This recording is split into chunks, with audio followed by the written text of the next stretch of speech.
This is our second lesson from SAT evidence-based reading and writing. So probably this is going to be one of the shortest recordings that I've recorded so far, because today's topic is going to be concise, and we have very few limited things to cover today.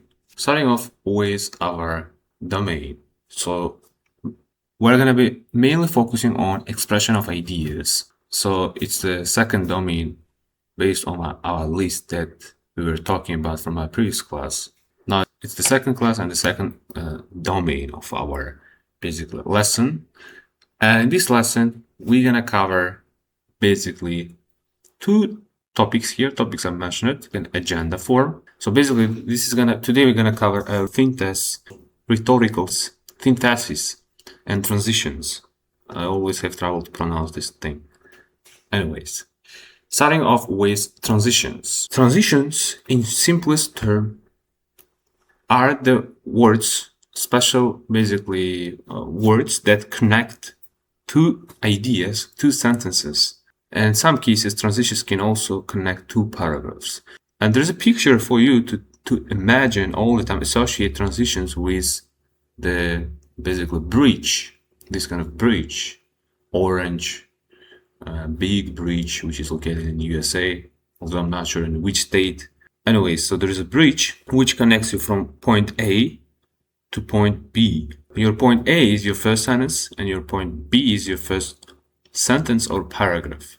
And of course, we use certain words as it's used certain material to build this, to basically connect these two ideas. These are the words mentioned here, like contrast.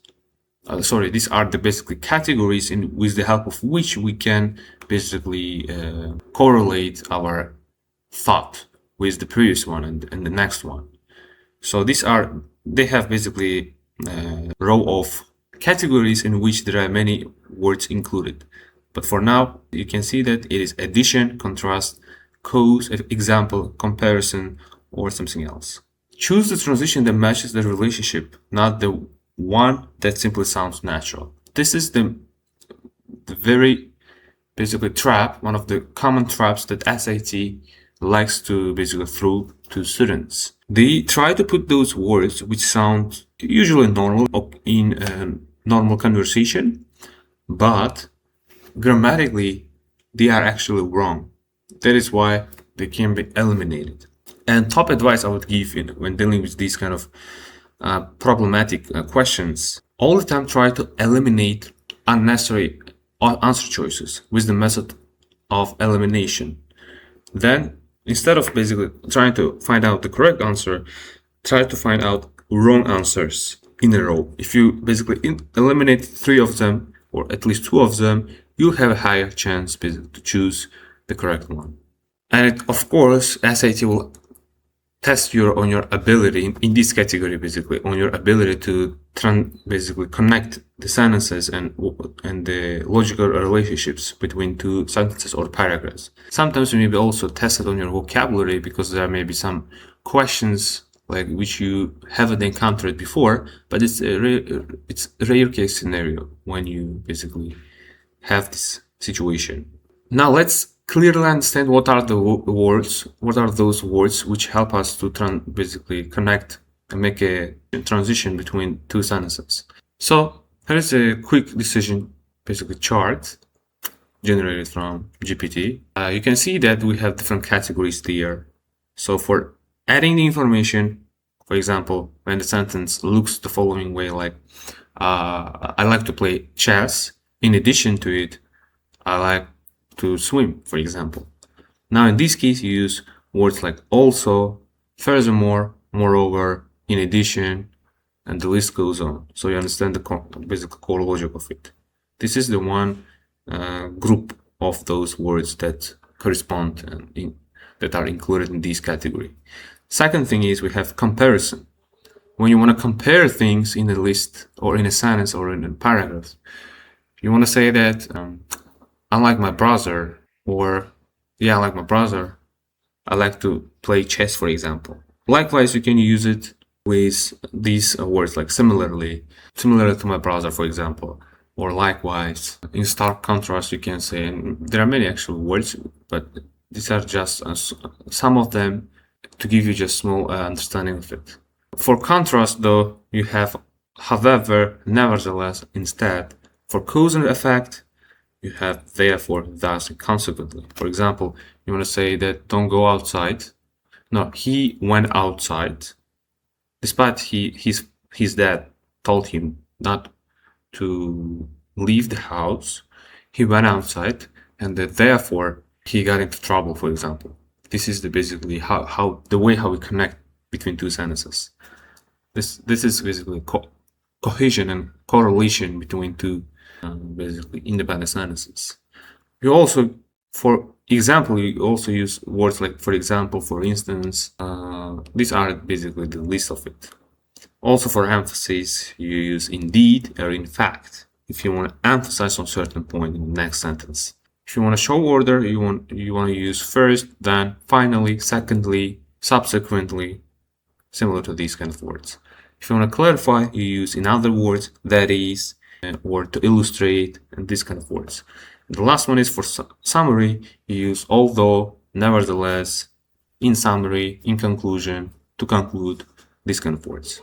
Now let's take a look at our question, which I derived from official source, which is question bank from College Board. Now, as you can see, the lever is the hardest one that you may encounter in SAT. Regardless of this, let's try to solve this. You can pause this video and try it on your own while we are going to start right now. In a heated debate in biography, the field is divided between dispersalists and Wissariancists. And the continuation looks the space. There are those who argue that dispersal is the most crucial determining factor in a species distribution, and those who insist that Wissarians separation due to geographic barriers is something. Now, I don't actually have to read the rest of it after this thought, because I already got a picture about this transition. First of all, this talked about the differences of opinion in the certain biography field. There's a debate, heated debate, so which means the people are in two minds about this idea. These are one category of people, this is a second category of people. Now, in the second category, this is just saying that this is also just supporting by saying that there are those who argue that something, and other people who argue that this is also something. So we have two people saying one thing and another thing. So the second sentence is just giving extra information to the previous one, just supporting the previous one. It's not giving new information, it's not contrasting, it is not summarizing, but it's just giving extra information, just supporting the previous sentence. This is important to understand.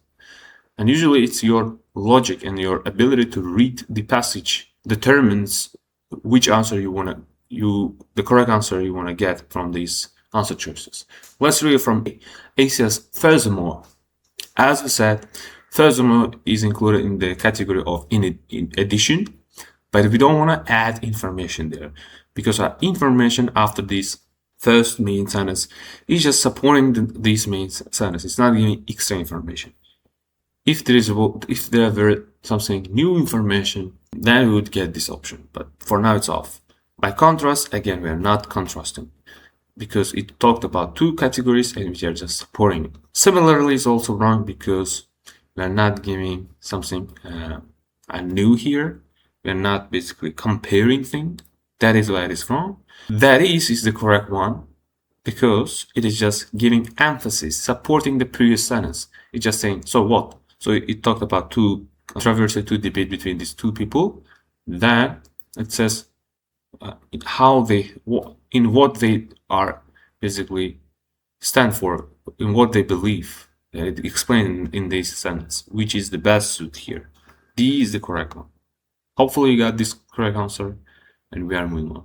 This is another example by the medium level.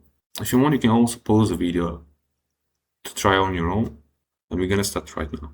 While studying Joro spiders, a large species originally from East Asia, University of Georgia researchers wondered if the spider's rapid spread throughout the southeastern US was a result of aggressive behavior. Okay. Something they discovered that Joro spiders are gentle. Now this is important.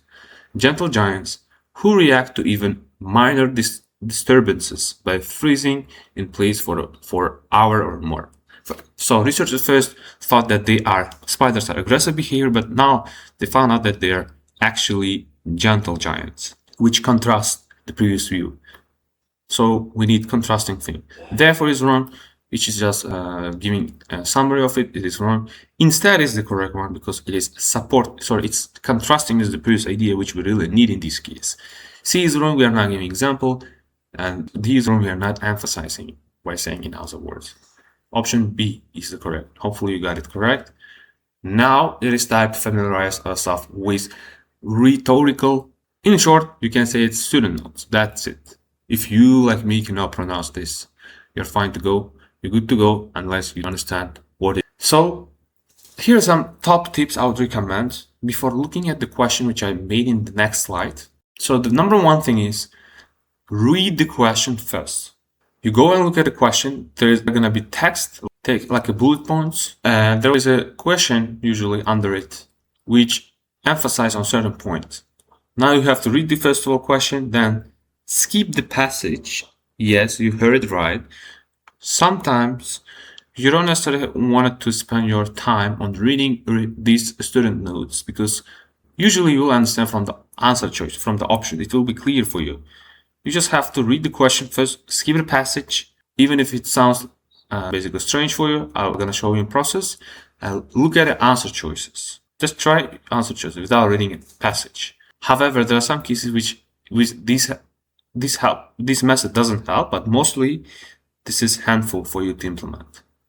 Let's look at the example here. This is basically taken also from official source with ID number here. This is basically the way how you get it in real exam. This is the bullet points. This is basically we call it text. Here is the question and answer choices. You want to read the question and answer choices. Don't pay attention to the text. Let's see if with this question type you can implement this technique. But if we cannot, then we are forced to read certain lines. But usually, probably in 80% cases, you don't have to read the passage. Just good to go to jump into the question and answer choices. This is how SAT works. Now, let's try it. The student wants to recount the sequence of events proposed by researcher. Which is the most, so you don't have to read it. This part is just generic. You come across in almost every part of this question. Now, we have to focus on the student where he makes a sequence of events. This is important, sequence of events proposed by researcher. So let's read it whether we have similar option there. According to researchers' simulations, two events likely occurred around 160 million years ago. First, chrysalis came very close to Saturn, and second, debris from Saturn's ring caused the moon to break down. You know what the problem is? We have the sequence there, but we have two events happening at the same time. Probably this is the answer choice. Let's keep it for now. I myself don't know the correct answer yet. We'll figure out in the process. Option B says if a moon orbiting planet comes close to this, none of the sequence at all. It just says if hypothetical situation which we really need there. C says around this years ago a large moon came across to this place, forced to broke the moon part in its debris, then formed the planets. Probably this is also because it also talks about the sequence process. Let's keep it for now as well. D says first researcher proposed that Saturn was orbited by this. No, this is then it's saying next simulation and final. No, this is just basically there is no any sequence in between option A and C. Though in this case we are unfortunately forced to read the passage to make sure that whether these two information or one of these information is correct and another one is wrong. So let's read it. If a moon orbiting planet comes close to the planet, tidal forces can cause the moon to break apart. I saw a similar thing in option C. Tidal forces broke the moon apart. Cool. Okay, so moon has the ability to break down the planet. In a study of this year, researchers proposed that Saturn was once orbited by a large moon they named chrysalis. Their simulations indicated that chrysalis would likely have come very close to the Saturn around these years ago. At the distance, chrysalis would have broken apart by tidal forces. The researchers hypothesized that the resulting debris formed Saturn's rings. So first they broke apart, then they formed debris from Saturn's rings. I feel like there is only one order there at the end, although it not necessarily specifies the sequence of it. Just it feels like it is the sequence. So according to probably I would get option C. Why? Because the reason why option A is wrong, I would say that first of all, do we really know that both two events likely occurred around these years ago? We know that, but we don't know whether two events happen at the same time. We know that one event may happen, but what about the other one? Where it's mentioned that two events happen at the same time, at the same sequence. It just says the order of it. Probably that is why option C is correct. Why? Because the large moon crystal came close to this Saturn. The tidal force broke the moon apart. Its debris then formed the planet's Raj.